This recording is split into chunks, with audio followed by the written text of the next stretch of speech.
நல்ல தம்பி வேலாயுதம் அம்பலவருக நான் கிழக்கு மாகாணத்துக்கு தலைவராக இருக்கிறேன். அங்கே இருக்கிற பிரச்சனைகள் என்னென்னா, இன்றைக்கி யுத்தம் நடந்து ஒரு 30 கால வருஷமாக போனது. அப்போ அதில் பாருங்க பெரியொரு இழப்பொண்டை நாங்கள் சந்திக்க வேண்டியதாக வந்திருக்குது. அதில் எங்களோட பாசை இலத்தாய் போய்த்து. ஏனெண்டா தமிழர் என்ற ஒரு இதில் நாங்கள் நடித்தபடியாக எங்களோட பாசை இல்லை. அதனால் இப்போ எங்களோட பாசையும் இல்லை. இப்போ எங்களை ஒரு ஆதிவாசிகள் என்றதுக்கு ஒரு அத்திவாரமாக இருக்கிறது எங்களோட தெய்வ வழிபாடு. இதால் நாம் நாங்கள் உண்மையாகவே ஒரு இலங்கையில் உள்ள ஒரு பழங்குடி இனமொண்டு கரையோரம் இருக்கிறன்றத நம்பத்தக்கணைக்கு இந்த நாட்டுக்கு நாங்கள் அறியப்படுத்தினது எங்களோட தெய்வ வழிபாட்டில் இருந்து. இல்லாட்டி நாங்கள் கதைக்கிறதெல்லாம் தமிழ். அப்போ அந்த தமிழர்களும் தமிழ் கதைக்கிறாங்க, ஆதிவாசிகளும் தமிழ் கதைக்கிறாங்களேன்னக்குள்ள. அப்போ அதில் ஆரண்டி எல்லி இனங்காண முடியாது. அப்படியான ஒரு கட்டத்தில் தான் எங்களோட தெய்வம்தான் எங்களுக்கு நாங்கள் உண்மையாகவே வேடர்ன்ற ஒரு இதை அறிய கொடுத்தோம் இந்த இலங்கை நாட்டுக்கு.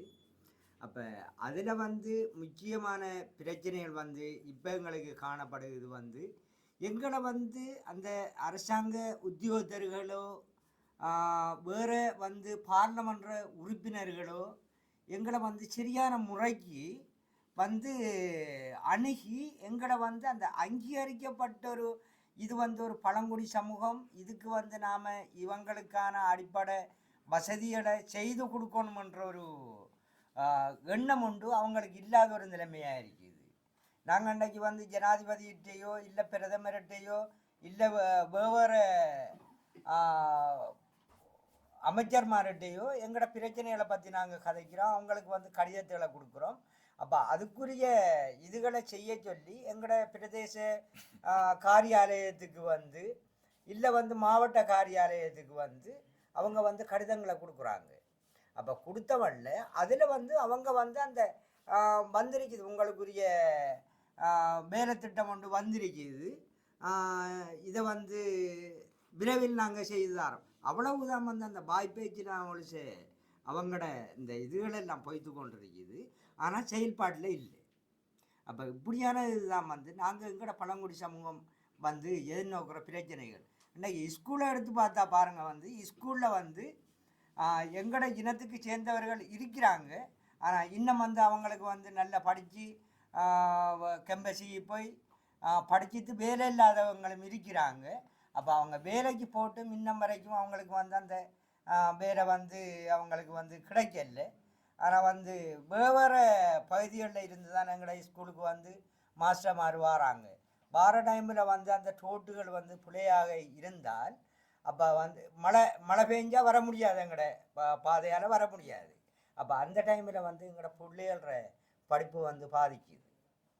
அப்போ எங்களோட ஊருக்குள்ளே அந்த படித்த பட்டதாரிகளுக்கு வேலையை கொடுத்தா அப்போ வெளி ஊரில் இருந்து வார மாஸ்டர்மார் வாரத்துக்கு அவங்களுக்கு முடியாமல் போனாலும் அப்போ இங்கே இருக்கிறவர் ஒரு சில வகுப்புகள் இருந்தாலும் அவர் பாடம் கொடுக்கக்கூடியான ஒரு ஆளாக இருக்கலாம். ஆனால் அது எழுதி போட்டும் இன்னும் வரைக்கும் எங்களுக்கு கிடைக்கிதில்லை. இன்றைக்கி எங்களோட பகுதியில் இப்போ பாருங்கள், எங்களோட பூரிய காணிகள் எல்லாம் புடிவட்டு இருக்குது. புடிவட்டண்டா எப்படி புடிவட்டு இருக்குது? ஒரு பக்கம் இந்த வனவள திணைக்களத்தால் பிடிபட்டு இருக்குது. பிடிச்ச அவங்க இதுக்கெல்லாம் காரணம் யுத்தம்.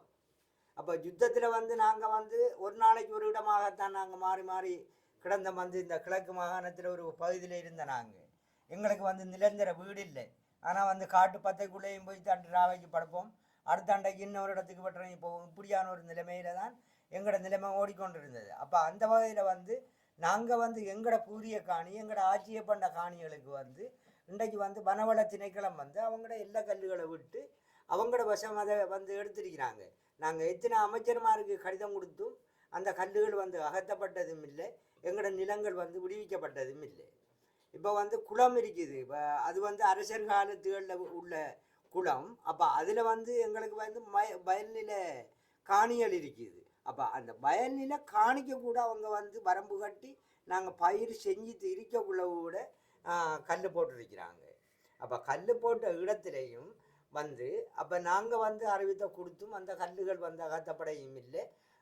இன்று வரைக்கும் வந்து அந்த குளம் வந்து புனரமைப்பு செய்யப்படையும் இல்லை.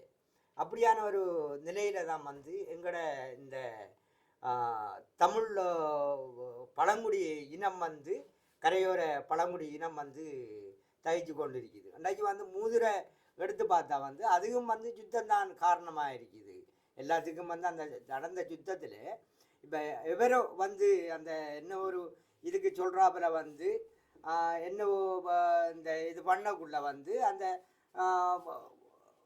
கீரியும் பாம்பும் வந்து சண்டை பிடிச்சி திரிக்கக்குள்ள அதை வந்து நரி வந்து பிடிச்ச ஒரு இது மாதிரி தான் எங்களோட பகுதியில் நடந்து கொண்டு இருக்குது. இன்றைக்கு நாங்கள் செய்யாமல் அந்த காணிகளை வந்து நாங்கள் யுத்தத்தில் 10 வருஷம் 15 வருஷம் 30 வருஷம் வண்டி. இப்போ பாருங்கள் 30 வருஷம் யுத்தம் நடந்தது. நாங்கள் வந்து 10 வருஷம் வந்து முகாமில் இருந்திருக்கிறோம். அப்போ அதுக்கு பிறகு திரும்பி போகக்குள்ள வந்து வேறொரு இனத்தார் வந்து அந்த நிலத்துகளை அபகரித்து இன்றைக்கு வந்து பாருங்கள் வந்து அந்த பிரதேச காரியாலயம் மாவட்ட காரியாலயம் இதிலெல்லாம் வந்து அந்த வேறு அந்த அபகரிக்க எங்களோட நிலத்தை அபகரிக்க அந்த இனத்துக்கு சேர்த்தாக்கள் தான் நாங்கள் உத்தியோகத்தராக இருக்கிறாங்க. நாங்கள் எவ்வளோத்த போய்த்து நாங்கள் அந்த இடத்துல கதைச்சாலும் அந்த இது வந்து ஈடுபடுகிறது இல்லை. அப்போ வந்து இன்றைக்கு வந்து எங்களோட நிலம் இல்லாமல் நாங்கள் வந்து புறந்தள்ளப்பட்ட ஒரு இதாக இருக்கிறோம். எத்தனையோ இதுகளை வந்து அபகரிச்சிருக்குது. அதுதான் வந்து இன்றைக்கு வந்து எங்களுக்கு வந்து இந்த பார்லமெண்டத்தில் நடந்த ஒரு கலந்துரையாடலில் வந்து நாங்கள் வந்து இதுக்கு முன்னே வந்து எத்தனையோ ஜனாதிபதி மாதிரி இருந்தாங்க, இவங்களுக்கு அவ்வளோ பேருக்கு நாங்கள் கொடுத்தோன்னாங்க. இப்போ புதுசான ஒரு ஜனாதிபதி அவருக்குரிய குழுவெல்லாம் வந்து பார்லமெண்டத்துக்கு வந்திருக்குது, முழுதும் வந்து புதுசான ஆட்கள்.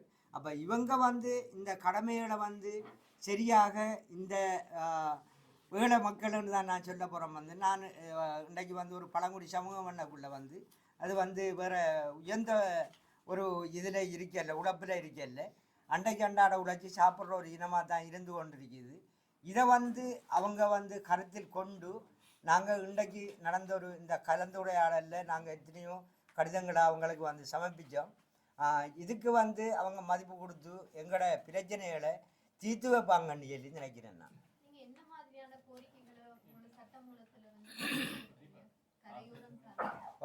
நாங்கள் இன்றைக்கி வந்து எங்களோட காணியல் அகவரிப்பு சம்பந்தமாக அதுக்கு கடிதம் கொடுத்திருக்கிறோம். அடுத்தது வந்து எங்களோட ரோட்டுகள் வந்து அபிவிருத்தி நடக்காமல் நாங்கள் வந்து நோயாளிகளை கொண்டு வைத்துக்க இயலாமல் அவசர ஆம்புலன்ஸுக்கு அறிவித்தாலும் அவங்க வந்து ஒரு நல்ல ஒரு ரோட்டுக்கு வர சொல்லுவாங்க. அப்போ அதனிடையில் நாங்கள் தூக்கித்தான் போகிறோம், அந்த நோயாளியை தூக்கிட்டு போக முடியாது. அப்படியான ஒரு இதுக்கு வந்து கடிதம் கொடுத்திருக்கிறோம். அடுத்தது வந்து எங்களோட ஸ்கூல் பிரச்சனைக்கு வந்து கடிதம் கொடுத்திருக்கிறோம். ஸ்கூலில் வந்து நம்ம சொன்னாப்பில் வந்து மழை பெஞ்சு தண்ணி குடிச்சதாக இருந்தால் வெளியூர் இருந்து வர மாதம் 60 வர மாட்டாங்க, உடனடியாக அந்த பிள்ளைகளுக்கு வந்து அந்த படிப்புகள் இல்லை. அடுத்தது வந்து பொது போக்குவரத்து இதுக்கான இது கொடுத்துருக்கோம். அடுத்தது வந்து எங்களுக்கு நிரந்தரமான ஒரு மருத்துவ வசதி வேணும் என்று சொல்லி அதுக்கு கொடுத்துருக்கிறோம். அடுத்தது வந்து காணி அபகரிப்பு இது சம்பந்தமாக நாங்கள் வந்து கொடுத்துருக்கிறோம். உலகத்துக்கும் வந்து இதை வந்து கவனத்துக்கு அடுத்து இந்த புதிய ஜனாதிபதி இதுக்கான தீர்வை தருவார் என்று சொல்லி நாங்கள் நம்புகிறோம். நாங்கள்